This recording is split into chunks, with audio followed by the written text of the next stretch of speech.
우리가 사는 아파트는 벽이 있고 문하고 창문이 있고 또 가구들이 있습니다. 이런 아파트에 살면서 시간이 지나고 세월이 흐르면은 아파트가 낡고 불편해져서 고치기도 합니다. 이때 풍수를 잘 활용을 하면은 건강하고 편한 아파트를 만들 수가 있습니다. 먼저 안방을 보면은 안방에는 방문이 있고 그 옆에 화장실로 들어가는 문이 하나 더 있습니다. 화장실 안으로 들어갔을 때 여기도 문이 하나 있습니다. 그 다음에 또 위쪽 방으로 통하는 문이 특이하게 하나 더 있습니다. 그리고 이쪽에 이 방으로 들어가는 문이 하나 있습니다. 그렇게 넓지 않은 장소에 문이 열리는 방식이 각각입니다. 그리고 간격도 아주 가깝습니다. 풍수에서 문은 기 흐름에 아주 중요한 역할을 합니다.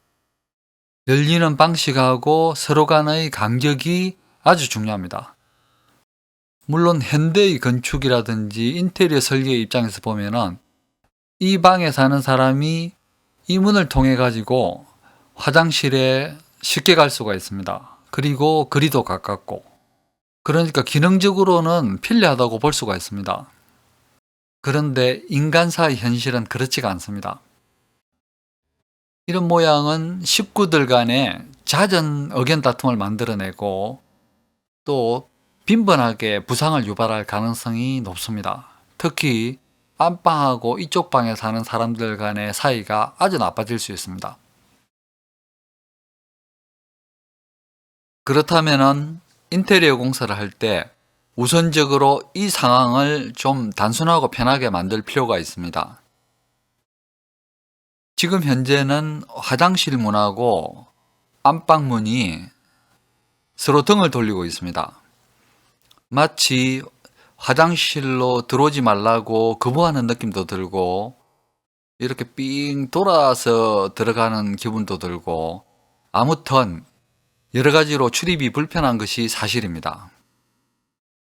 먼저 화장실 문을 이렇게 안쪽으로 열리게 해야 합니다. 그러면은 문끼리 서로 싸우지도 않고 출입이 훨씬 편해집니다. 이때 화장실 문을 안방문보다는 좀 적게 만드는 것이 좋습니다. 이 복도는 양쪽 방에서 출입을 편하게 하기 위해서 만든 것 같은데, 그렇게 하다 보니까 화장실이 전체의 면적에 비해서 아주 작은 편입니다. 일반적으로 화장실은 재물을 상징하는 물하고 인체의 순환기관과 연관이 있습니다. 특히 기어 유입보다는 다 쓰고 난 필요 없는 기를 배출하는 배수구의 역할을 합니다.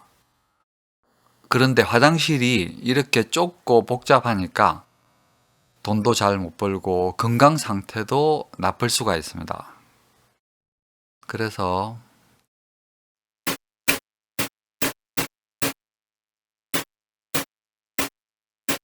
우선 이 문을 없애고 화장실을 넓게 해서 전체를 화장실로 쓰도록 이렇게 만드는 것이 좋습니다. 그 다음에 이 문은 없애는 것이 여러 가지로 볼 때 좋습니다. 이렇게 되면 화장실을 아주 넓고 편하게 쓸 수가 있습니다.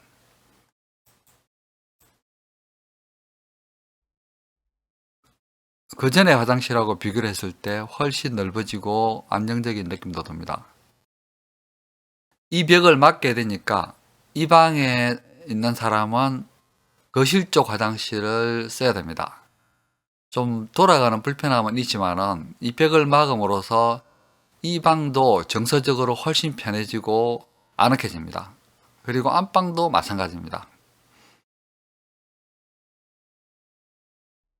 이 아파트는 특이한 문이 또 있습니다. 주방 쪽에 있는 바로 이 문입니다. 주방에서 이렇게 삥 돌아서 베란다로 나가지 않고 바로 주방에서 베란다로 갈 수 있도록 문을 만든 것 같은데, 사실 이 동선이 그렇게 멀지가 않습니다.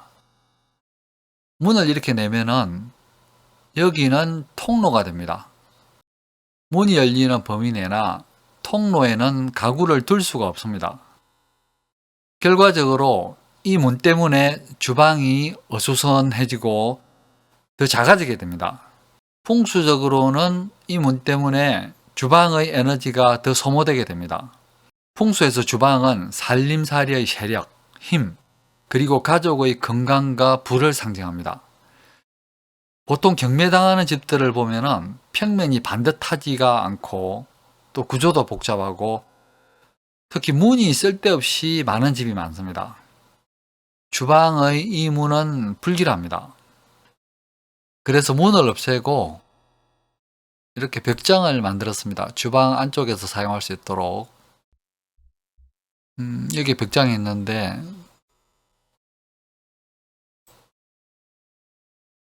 대충 이런 모습이 됩니다. 이 정도면은 이 아파트는 문은 잘 정리가 된 셈입니다. 우리가 아파트 인테리어 공사를 할 때 먼저 문을 잘 살펴볼 필요가 있다는 말씀을 드립니다.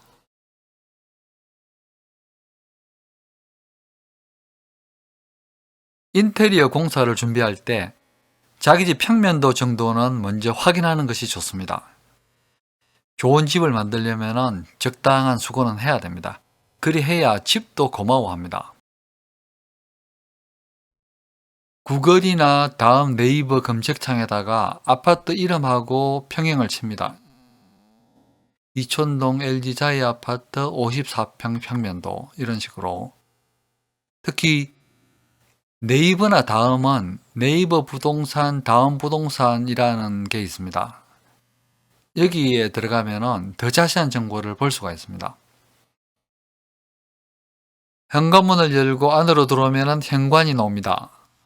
현관은 좁지만 풍수적으로 재미난 이야기가 참 많은 곳입니다.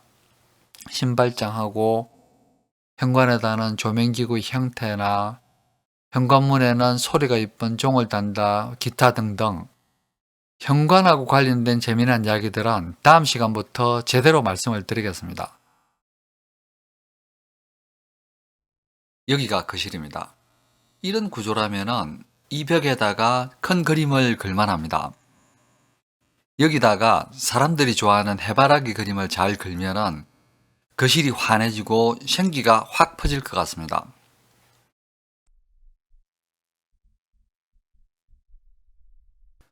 오늘의 두 번째 주제는 해바라기 그림입니다. 이 해바라기 그림을 이 벽에다 걸 건데 이 벽이 좀 삐딱하게 보입니다. 그래서 그림도 약간 바꿔서 이렇게 벽에다 한번 걸어 보겠습니다.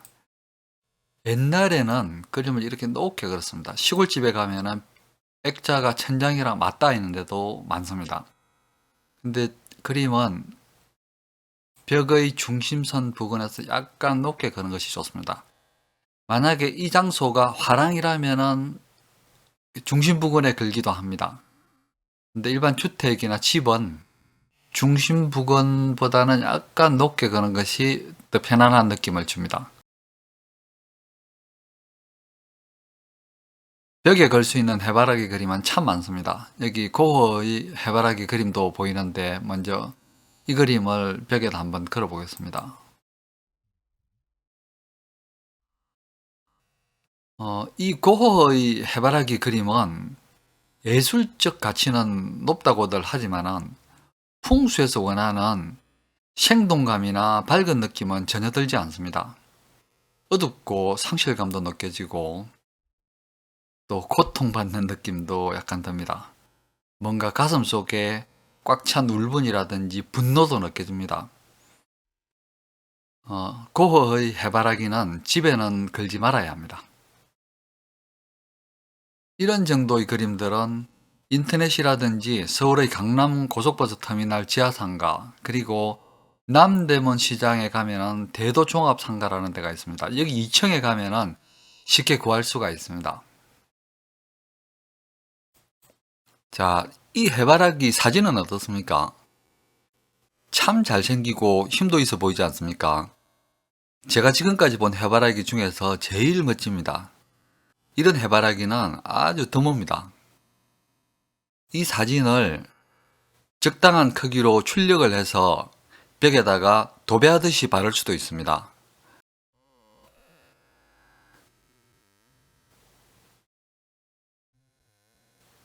물론 이때는 먼저 벽면을 평평하게 만들어야 합니다. 이 정도 크기의 그림을 거실에 붙이면 아주 색다른 느낌을 받을 수도 있습니다. 아니면 약간 센 느낌이 들 수도 있습니다. 물론 그게 더 좋은 분도 있을 겁니다. 취향에 따라서 이렇게 액자에 넣어서 그려도 됩니다.